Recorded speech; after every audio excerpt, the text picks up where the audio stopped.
ഇനി നമുക്ക് കുറച്ച് പ്രത്യേകതകൾ പഠിക്കാം. ഈ SNDP-കാരുടെ പ്രത്യേകതകൾ. കാരണം ഇവര് അസുര രക്തമാണ് ഇവരിൽ ഓടുന്ന, DNA രക്തമാണ്. പൊതുവെ ഇവര് സനാതന വിരോധികളാണ്. ഒന്നാമത്തെ കാര്യം എന്ന് പറഞ്ഞാൽ നമ്മുടെ പിണറായി വിജയൻ, അല്ലെങ്കിൽ നമ്മുടെ മുഖ്യമന്ത്രി, നമ്മുടെ കേരളത്തിലെ രാജാവിനെ തൊട്ട് നോക്കിക്കഴിഞ്ഞാൽ ആദ്യത്തെ ഒരു സ്വഭാവം എന്ന് പറഞ്ഞാൽ അഹങ്കാരമാണ്.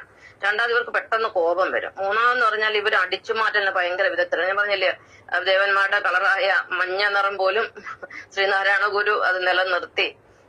അതുപോലെ പിന്നെ പേര് നിലനിർത്തി. ദേവന്മാരുടെ ഭഗവാനായ വിഷ്ണുവിന്റെ പേരാണ് അദ്ദേഹം നിലനിർത്തിയത്. അപ്പൊ അടിച്ചുമാറ്റൽ മറ്റൊരു ഉദാഹരണം പറഞ്ഞു കഴിഞ്ഞാൽ, ഇപ്പം SNDP-കാർക്കൊക്കെ കുറെ ക്ഷേത്രങ്ങളൊക്കെ വന്നിട്ടുണ്ട്, അവരുടേതായിട്ട് സ്വന്തം ക്ഷേത്രങ്ങളിൽ, അല്ലെങ്കിൽ അവരുടെ SNDP-യിലൊക്കെ പൂജ നടത്തുന്നുണ്ട്. അപ്പൊ അതിനകത്ത് ദേവന്മാരുടെ എല്ലാ കാര്യങ്ങളും അവർ അടിച്ചുമാറ്റി. ശ്രീ മഹാഭാഗവതം ഇപ്പം ഗുരുഭാഗവതമായി. പുഷ്പാഞ്ജലി ഒരു ഗുരുപുഷ്പാഞ്ജലി ആക്കി. പിന്നെന്തോ അതുപോലെ കുറെ സംഭവങ്ങളുണ്ട്. അമ്പലങ്ങളിലെ അന്നദാനം ഇത് മഹാപ്രസാദമാക്കി. എല്ലാം അതേ രീതികൾ തന്നെ ഇങ്ങോട്ടിങ്ങ് അടിച്ചു മാറ്റി എന്നുള്ളതാണ്. അപ്പൊ ഇവർ അടിച്ചു മാറ്റുന്ന വിദഗ്ധരാണ്, ഒരു സംശയവുമില്ല. അത് സഹോദരന്മാരുടെ സ്വത്ത് ഇവരെല്ലാം അടിച്ചു മാറ്റി. യാതൊരു സഹോദര സ്നേഹം ഇവർക്കില്ല എന്നുള്ളത് എനിക്കറിയാം. എന്റെ കുടുംബത്തിൽ എനിക്കറിയാവുന്ന വീടുകളിലെല്ലാം സഹോദരങ്ങളെല്ലാം അങ്ങോട്ടും ഇങ്ങോട്ടും അടിച്ചു പിരിഞ്ഞിരിക്കുകയാണ്. ഒരു 4 മക്കൾ ഉള്ള ഒരു വീട്ടിൽ 4 എണ്ണം പരസ്പരം മിണ്ടത്തിലെല്ലാം സ്വത്ത് തർക്കത്തിലിരിക്കുകയാണ്. പിന്നെ അതുപോലെ ധനാസക്തി, ഭയങ്കര ധനത്തിനുള്ള ഭയങ്കര ആഗ്രഹമുള്ള മനുഷ്യരാണ്.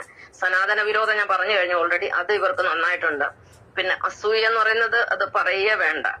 പിന്നെ വേറൊരു സ്വഭാവം എന്ന് പറഞ്ഞാൽ നിഷേധാത്മക സ്വഭാവം. എന്ത് പറഞ്ഞാൽ ഇവർ അംഗീകരിക്കരുത്, എല്ലാത്തിനും നിഷേധിക്കും. ഒരു കാര്യം ഇവരോട് പറയാൻ പറ്റത്തില്ല, നിഷേധാത്മക സ്വഭാവം. പിന്നെ ഇവർക്ക് പിന്നെ കൂടുതലുള്ള ഒരു സ്വഭാവമാണ് കാമാസക്തി. ഞാൻ ഒരുപാട് സ്ഥലങ്ങൾ സന്ദർശിച്ച് ഒരുപാട് മനുഷ്യരെ പരിചയപ്പെട്ടിട്ടുണ്ട് ഇത്രയും പ്രായത്തിനിടയിൽ. ഏറ്റവും കൂടുതൽ കാമാസക്തി കാണിക്കുന്ന ഒരു വർഗമാണ് ഇവര്. കാരണം എന്റെ 10 വയസ്സിനിടയിൽ എന്നെ ഒരു 4-5 പേര് നമ്മുടെ ബന്ധത്തിലുള്ള അച്ഛന്റെ സ്ഥാനമുള്ളവര്, അമ്മാവന്റെ സ്ഥാനമുള്ളവര്, പിന്നെ സഹോദര സ്ഥാനമുള്ളവർ, ഇവരൊക്കെ പലതവണ പീഡിപ്പിക്കാൻ ശ്രമിച്ചിട്ടുണ്ട് എന്നുള്ളതാണ്. പിന്നെ എന്റെ ഒരു അനുഭവം എന്ന് പറഞ്ഞാൽ എന്റെ ഫേസ്ബുക്കിലൊക്കെ അനുഭവത്തിന് പേരിൽ എനിക്ക് ഒരുപാട് സുഹൃത്തുക്കളുണ്ട്. അവരൊക്കെ എന്നോട് പല കാര്യങ്ങളും പറഞ്ഞതെന്ന് എനിക്ക് മനസ്സിലായത്, ഇവർക്ക് അമ്മയെന്നോ പെങ്ങളെന്നോ പിന്നെ മക്കളെന്നോ ഒന്നും യാതൊരു ഭേദമില്ല. ഇവര് തരം കെട്ടിക്കഴിഞ്ഞാൽ ഇവരെല്ലാവരും ഉപയോഗിക്കും. ഇങ്ങനൊരു സ്വഭാവം നമ്മുടെ കേരളത്തിലെ പ്രധാനപ്പെട്ട ബലാത്സംഗ കേസുകളും സ്ത്രീപീഡനവും കൊലപാതകങ്ങളും ഇങ്ങനെ ഓരോ പിന്നെ അടിച്ചുമാറ്റൽ കേസുകളൊക്കെ എടുത്ത് നോക്കിയത് ആരാ നിങ്ങൾക്ക് മനസ്സിലാവും. ഞാൻ പറയുന്നത് ശരിയാണോ? നിങ്ങൾ ആത്മപരിശോധന നടത്തുക.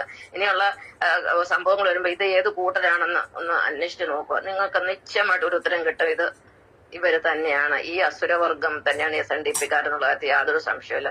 ഇവരെല്ലാം ശിവാരാധകരാണ്. ശിവാരാധകർക്ക് ഉള്ള സ്വഭാവമാണ് ഇതെല്ലാം നെഗറ്റീവ് ക്വാളിറ്റീസ്. അങ്ങനെ ഈ വക നെഗറ്റീവ് നേച്ചറുകൾ ഉള്ളത് കൊണ്ടാണ് ഈ വീഡിയോ ഞാൻ ചെയ്യാൻ തന്നെ കാരണം. ഇത് എനിക്ക് ഇവരോട് വിരോധം ഉണ്ടായിട്ടൊന്നുമല്ല. എനിക്ക് ഭൂമിയിൽ ഒരു മനുഷ്യരോട്